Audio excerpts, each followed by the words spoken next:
ada waliullah yang punya keramat ini, keramat itu, enggak.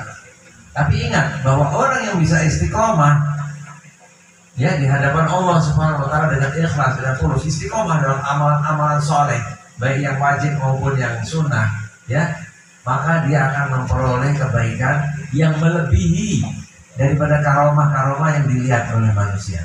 Mungkin dia tidak terlihat karomahnya, tapi boleh jadi dia memiliki kebesaran di sisi Allah Subhanahu wa taala. Adik-adik juga begitu, kelihatannya sederhana nih, santai ya. Jalan pun kelihatan nggak ada beban apa semuanya. Ya, seperti nggak punya banyak hal yang kelebihan. Tapi yakinlah dengan kita membersihkan hati kita selalu, insya Allah kita akan dimuliakan oleh Allah. Karena segala sesuatu sumbernya dari Allah. Gitu juga Pak Kiai datang dimudahkan oleh Allah datang ke Jakarta. Kalau nggak dimudahkan oleh Allah, la haula wala quwwata illa billah, benar nggak? Nggak bisa kita mau ke masjid. Ketika kita mendengarkan panggilan azan, hayya 'alas shalah, ayo kita sholat. Jawabnya apa? Aku harus sholat sekarang. Nggak gitu. La haula wala quwwata ya Allah. Selalu dalam setiap amalan kita, adik-adikku, ya, selalu dan setiap perbuatan kita yang akan kita kerjakan harus semua konsentrasi. Walaupun ada pembicaraan di antara satu pihak di antara kita, jangan ikut melihat, jangan ikut mendengar, konsentrasi ke sini kecuali jika diperlukan.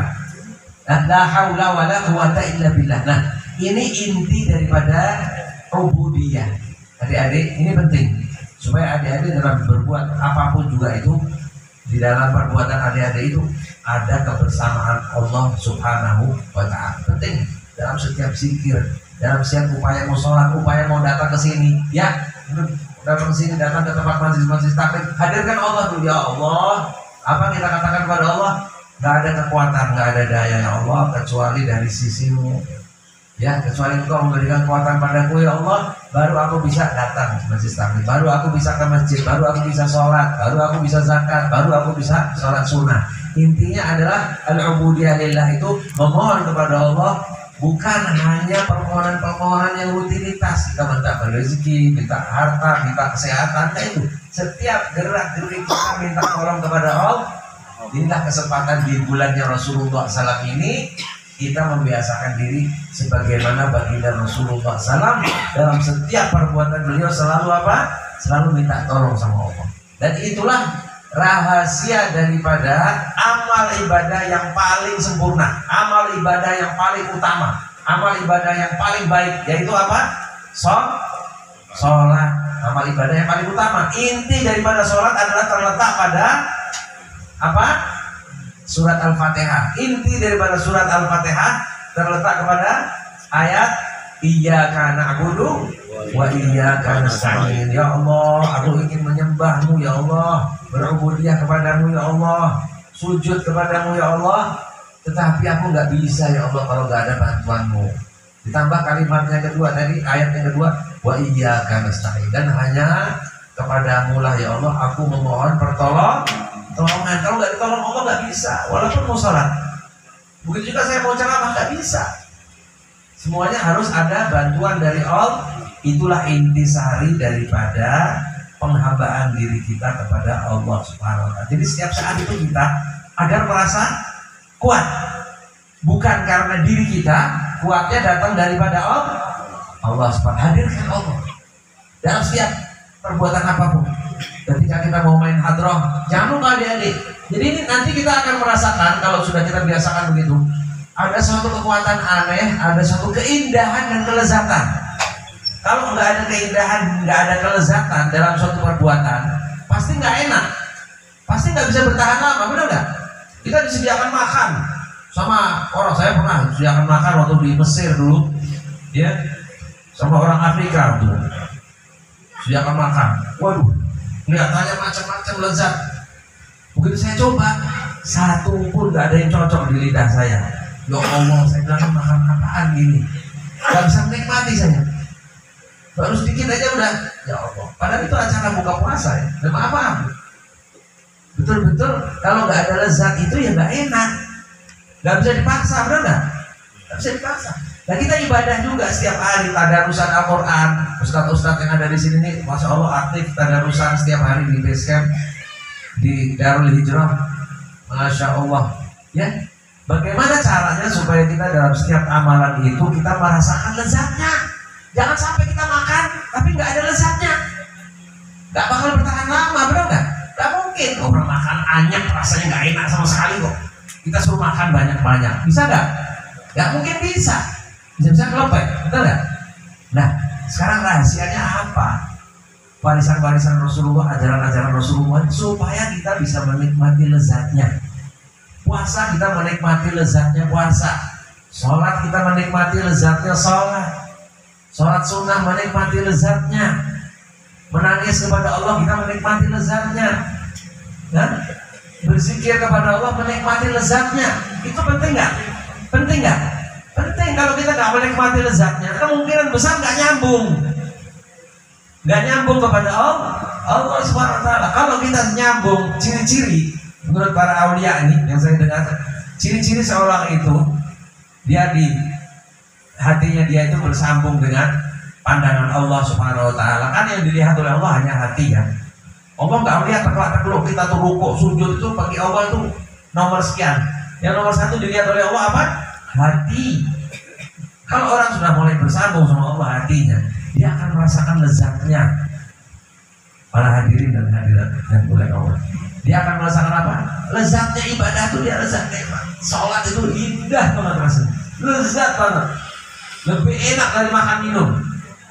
Ibaratnya kalau lintah ini, kebetulan ini lagi banyak orang terapi lintah. Kalau lintah itu kalau sudah ngisap darah, sudah dia apa-apakan dia nggak bakal lepas. Kamu tarik kuat-kuatan nggak bakal lepas ya. Sudah merasakan lezatnya yang dihisap itu. Kita juga gitu, kalau sudah merasakan lezatnya kebersamaan dengan Allah dalam ibadah, wah sudah nggak ada yang ngalahin. Maka Rasulullah SAW ketika akan sholat, sudah mendekati waktu sholat, sudah siap-siap dulu, mengatakan kepada Bilal, arihna biha ya Bilal, Bilal, ayo kita bersenang-senang, segera kau azan. Karena akan menikmati lezatnya sholat di hadapan Allah Subhanahu wa Ta'ala. Jadi sejauh mana kita sekarang ini mengevaluasi ibadah kita, para hadirin yang dimuliakan oleh Allah Subhanahu wa Ta'ala. Evaluasi, lezat nggak? Dan lezat ini harus berada di hati. Harus berada di hati. Rahasianya apa supaya kita bisa mendapatkan kelezatan iman? Yang pertama, an yakuna Allah wa rasuluhu ahabbu ilaihi mimma siwahuma. Haruslah kita meletakkan cinta kepada Allah yang sejati di atas segala bentuk cinta. Ini penting. Jadi jangan diduakan Allah. Begitu juga cinta sama Rasulullah, jangan sekali-kali dikurangi. Jangan sekali-kali kita merasa sudah cukup cinta kita sama Rasulullah. Belum.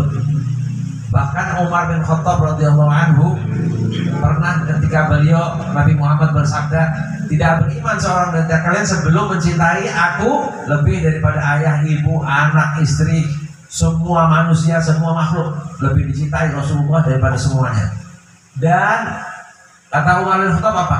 Aku sudah merasa itu ya Rasulullah, sudah merasakan bahwa aku mencintaimu lebih dari segala sesuatu. Tapi kata Rasulullah ada satu lagi wahai Umar, harus mencintai aku melebihi dirimu sendiri. Wah, kalau ini rasanya belum, kata Umar bin Khattab. Masya Allah, Umar bin Khattab aja terus terang ya, terus terang, nggak soalin. Oh, aku sudah mencintaimu lebih dari enggak. Wah, kalau lebih dari diriku sendiri, tar dulu kata Umar. Mungkin aku belum sampai gitu kan. Kemudian saya Umar berusaha sedemikian rupa sampai berhasil.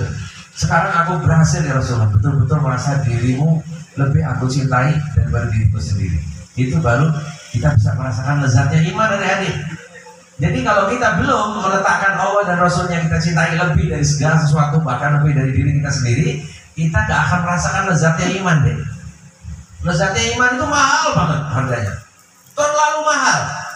Orang menikmati ya, berkomunikasi dengan indah, dengan lezat dengan Allah Subhanahu wa Ta'ala. Bahkan itu tidak kalah keindahannya dan kelezatannya seperti ketika orang sedang berada di dalam surganya Allah Subhanahu wa Ta'ala. Yang pertama itu syaratnya kalau mau merasakan lezatnya iman, diapalin.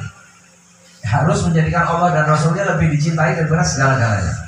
Yang kedua, saling menyayangi antara kita, antara saudara, antara sahabat, saling menyayangi karena Allah Subhanahu wa taala. Menyayangi semata-mata karena apa? Untuk bisa mendekatkan diri kepada Allah Subhanahu wa taala. Untuk bisa meraih cintanya Allah Subhanahu wa taala dan cinta baginda Rasulullah SAW. Penting ini. Penting, kita harus kuatkan komunikasi, silaturahmi antara kita, kasih sayang, saling membantu, saling menolong, lahir dan batin. Bukan hanya masalah duniawi, masalah ukhrawi juga.